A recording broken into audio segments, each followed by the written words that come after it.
जय हिंद दोस्तों, कैसे हैं आप सभी। आशा करते हैं आप लोग बहुत अच्छे होंगे, तैयारी अच्छी चल रही होगी। तो फ्रेंड्स, ये पॉलिटी का चौथा वीडियो है जो यूपीएसआई, कांस्टेबल, जेल वार्डर के लिए, अन्य एग्जाम के लिए भी बहुत ही उपयोगी है।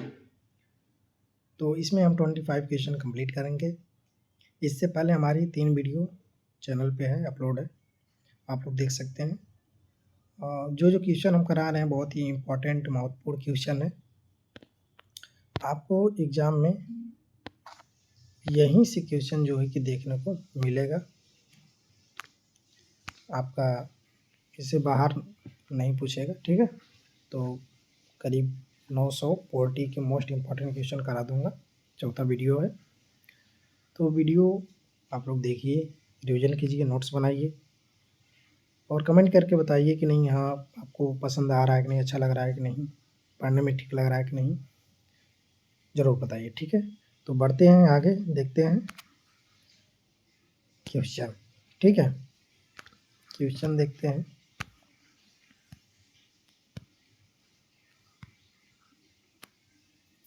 चलिए, 75 नंबर क्वेश्चन है कि संविधान, 1 मिनट, संविधान पांडुलेखन समिति का निम्न में से कौन सदस्य नहीं था। मोस्ट इम्पॉर्टेंट क्वेश्चन है, संविधान पांडुलेखन समिति का निम्न में से कौन सदस्य नहीं था। तो कौन नहीं था, तो 75 का राइट आंसर है ऑप्शन नंबर बी, ठीक है। पंडित जवाहरलाल नेहरू नहीं थे, बाकी AK अय्यर, मोहम्मद सादुल्लाह और KM मुंशी थे, ठीक है। आपको ये क्वेश्चन पहले भी मतलब आपके सामने आया होगा, ठीक है। नेक्स्ट क्वेश्चन 76 नंबर क्वेश्चन है। 76 नंबर है कि भारत का संविधान लागू हुआ था, इजी क्वेश्चन है लेकिन पूछ लेता है एग्जाम में, ठीक है। तो भारत का संविधान लागू हुआ था, कब लागू हुआ था भारत का संविधान, तो 76 का राइट आंसर है ऑप्शन नंबर सी, 26 जनवरी 1950 को लागू हुआ था, ठीक है। आगे बढ़ते हैं, ठीक है। 77 नंबर क्वेश्चन है, संविधान को 26 जनवरी के दिन लागू करने का निर्णय इसलिए किया गया क्योंकि, आपको बताना है कि संविधान 26 जनवरी को लागू हुआ था, तो इसका कारण क्या था, किस लिए लागू किया गया था, आपको ये क्वेश्चन पूछ रहा है। तो 77 का राइट आंसर है ऑप्शन नंबर सी, सही है। क्या कांग्रेस ने इस तिथि को 1930 में स्वतंत्रता दिवस के रूप में मनाया था, ठीक है। आगे बढ़ते हैं, नेक्स्ट स्लाइड लेना पड़ेगा, 1 मिनट।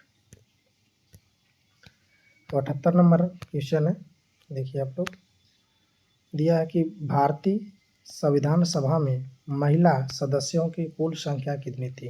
मोस्ट इम्पॉर्टेंट क्वेश्चन है, पूछ लेता है कि संविधान में कितनी महिला सदस्य थी तो कितनी थी, तो 78 का राइट आंसर है ऑप्शन नंबर सी, कितनी थी, 15 महिला सदस्य थी, ठीक है। आगे बढ़ते हैं, 79 नंबर क्वेश्चन है, 79, संविधान सभा में सभी निर्णय किस आधार पर लिए गए। ये भी इम्पोर्टेंट क्वेश्चन है, पूछता है संविधान सभा में सभी निर्णय किस आधार पर लिए गए।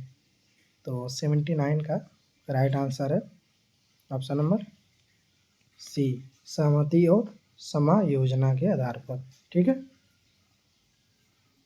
आगे बढ़ते हैं, सहमति और समायोजना के आधार पर, ठीक है, नोट करिएगा आप लोग।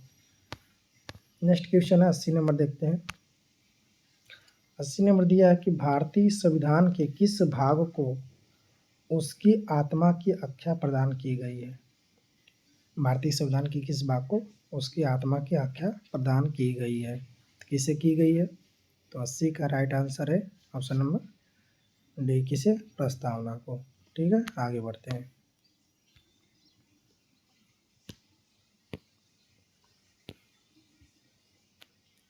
81 नंबर क्वेश्चन है, संविधान निर्माताओं ने किस पर विशेष ध्यान दिया था।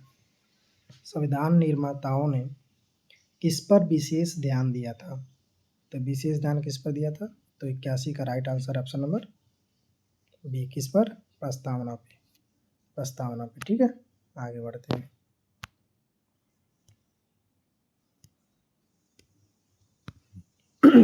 बयासी नंबर देखते हैं।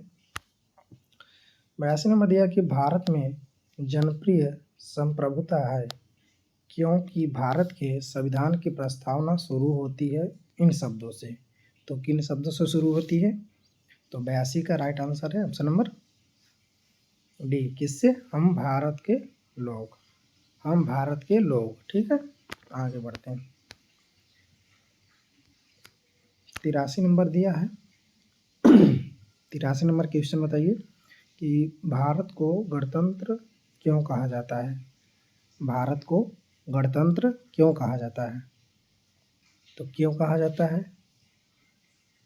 क्योंकि यहाँ राज्य का प्रमुख निर्धारित अवधि के लिए निर्वाचित होता है, ठीक है। आगे बढ़ते हैं। क्वेश्चन है भारत है एक। भारत क्या है? ये भी क्वेश्चन पूछ लेता है। वो छोटा क्वेश्चन है लेकिन आता है एग्जाम में। भारत है एक 84 का क्या है? धर्म निरपेक्ष राष्ट्र, ठीक है। आगे बढ़ते हैं।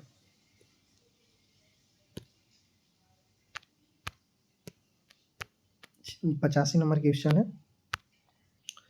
धर्म निरपेक्षता का अर्थ है।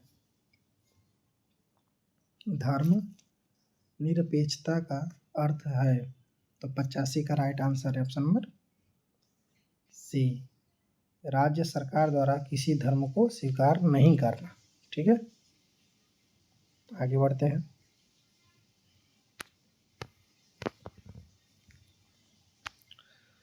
भारत एक धर्मनिरपेक्ष राज्य है। इसका मतलब है कि भारतीय राज्य, आगे बताना है आपको। तो 86 का right answer option number A. किसी निश्चित धर्म को समर्थन नहीं करता है, ठीक है। इसलिए क्या है? भारत एक धर्मनिरपेक्ष राज्य है। आगे बढ़ते हैं। 87 नंबर गणतंत्र होता है। क्वेश्चन है कि गणतंत्र होता है, तो गणतंत्र क्या होता है? तो 87 का राइट आंसर है ऑप्शन नंबर ए। राज्य जहां पर अध्यक्ष वंशानुगत रूप से न हो, ठीक है, वो क्या होता है? गणतंत्र होता है। ये सब क्वेश्चन आपको जानना चाहिए, एग्जाम में पूछता है, ठीक है। 88 नंबर है। निम्नलिखित में से वे दो शब्द कौन से हैं जिनका समावेशन 42वें संविधान संशोधन द्वारा संविधान की उद्देशिका में किया गया था? अच्छा क्वेश्चन है, पूछता है एग्जाम में। तो 88 का राइट आंसर है ऑप्शन नंबर सी। समाजवादी धर्म निरपेक्ष, ठीक है। समाजवादी धर्म निरपेक्ष। आगे बढ़ते हैं। 88 का क्या है? सी। आगे बढ़ते हैं। 89 का देखते हैं। 89 नंबर क्वेश्चन। भारत एक गणतंत्र है, इसका अर्थ है। भारत एक गणतंत्र है, इसका क्या अर्थ है? तो 89 का right answer option number C. Bharat में वंशानुगत शासक नहीं है, ठीक है। बताया था पिछले भी क्वेश्चन में। तो 90 का देखते हैं। 90 नंबर क्वेश्चन है। निम्नलिखित में से कौन सा शब्द भारत के संविधान की उद्देशिका में नहीं है? ठीक है, ध्यान दीजिएगा, नहीं है पूछा है। तो 90 का राइट आंसर है कौन नहीं है? ए। लोक कल्याण नहीं है। बाकी समाजवादी और प्रभुत्व संपन्न और पंथ निरपेक्ष, ये तीनों शब्द हैं, ठीक है। ध्यान दीजिएगा, पूछता है कि कौन सा शब्द है। नेक्स्ट क्वेश्चन देखते हैं। 91 नंबर है। पूछा है कि कल्याणकारी राज्य का उद्देश्य है। कल्याणकारी राज्य का उद्देश्य है, क्या उद्देश्य है? तो 91 का राइट आंसर है option number D.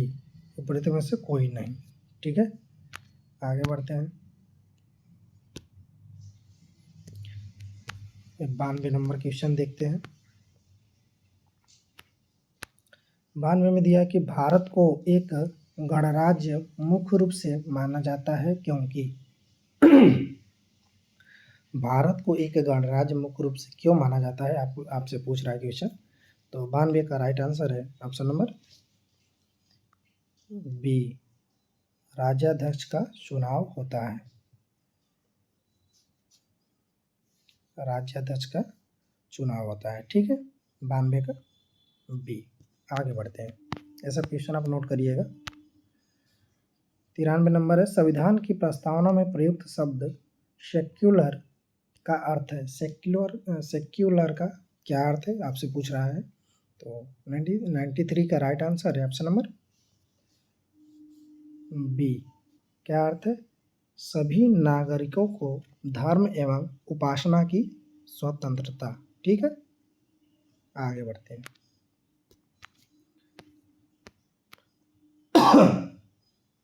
Sorry, 94 number है कि भारतीय संविधान, 1 मिनट थोड़ा सा ऊपर कर दें इसको ताकि दिखे आप सभी को। दिया है कि भारतीय संविधान की प्रस्तावना में लिखित हम भारत के लोग से क्या अर्थ निकलता है। हम भारत के लोग से क्या अर्थ निकलता है बताना है। तो 94 का राइट आंसर है ऑप्शन नंबर ए, संविधान का निर्माण भारत की जनता द्वारा हुआ है, ठीक है। आगे बढ़ते हैं, नेक्स्ट क्वेश्चन देखते हैं। 95 नंबर है, समाजवाद का अर्थ है।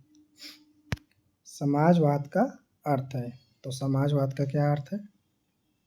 तो 95 का राइट आंसर है ऑप्शन नंबर सी, सामाजिक न्याय। सामाजिक न्याय, ठीक है। आगे बढ़ते हैं, नेक्स्ट क्वेश्चन 96, भारतीय संविधान में समवर्ती सूची किसके संविधान से ली गई है। समवर्ती सूची किसके संविधान से ली गई है आपको बताना है। तो 96 का राइट आंसर है ऑप्शन नंबर बी। कहाँ से ली गई है, ऑस्ट्रेलिया के संविधान से ली गई है, ठीक है ना, ये भी पूछता है। नेक्स्ट क्वेश्चन 97 नंबर है, 97 बोल रहा है कि भारतीय संविधान की आत्मा किसे कहा जाता है।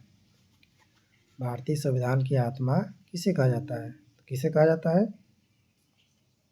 किसे, प्रस्तावना को, ठीक है, प्रस्तावना को कहा जाता है। नेक्स्ट क्वेश्चन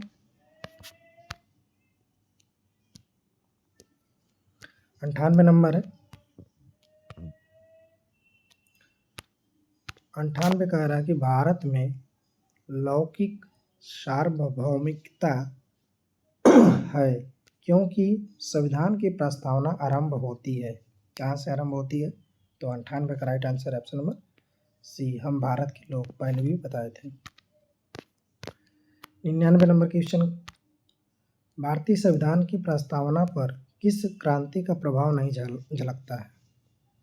किस क्रांति का प्रभाव नहीं झलकता है, इम्पॉर्टेंट क्वेश्चन है, पूछता है एग्जाम में। तो 99 का राइट आंसर है ऑप्शन नंबर ए, चीन की क्रांति का। चीन की क्रांति का प्रभाव नहीं झलकता है भारतीय संविधान पे, ठीक है, भारतीय संविधान की प्रस्तावना पे। आगे बढ़ते हैं, 100 नंबर क्वेश्चन है, संविधान के अंतर्गत भारतीय लोकतंत्र के आदर्शों को हम कहाँ देख सकते हैं। भारतीय संविधान के अंतर्गत भारतीय लोकतंत्र के आदर्शों को हम कहाँ देख सकते हैं। तो 100 का राइट आंसर है ऑप्शन नंबर डी, कहाँ देख सकते हैं, प्रस्तावना में, ठीक है। तो फ्रेंड ये 25 क्वेश्चन जो है कि कंप्लीट होते हैं, मोस्ट इम्पॉर्टेंट क्वेश्चन। ये वीडियो आपको कैसा लगा कमेंट करके बताएं, अपने दोस्तों को साथ शेयर करें जो यूपी पुलिस, जिला वार्डर, फायरमैन और यूपीएसआई की तैयारी कर रहे हैं, कांस्टेबल की तैयारी कर रहे हैं, उनको भेजिए और सब्सक्राइब करें मेरे चैनल को, ठीक है। Thanks for watching. अगला वीडियो जल्दी आएगा, थोड़ा सा काम बीच में आ जाता है, थोड़ा सा, आप तो जानते हैं कि जॉब कैसी है हमारी, थोड़ा सा बिजी शेड्यूल रहता है हम लोगों का, ठीक है। तो बीच बीच में ऐसे वीडियो आती रहेगी जो आपको तैयारी के लिए जो है कि अच्छी रहे। ठीक है, तो थैंक्स फॉर वॉचिंग।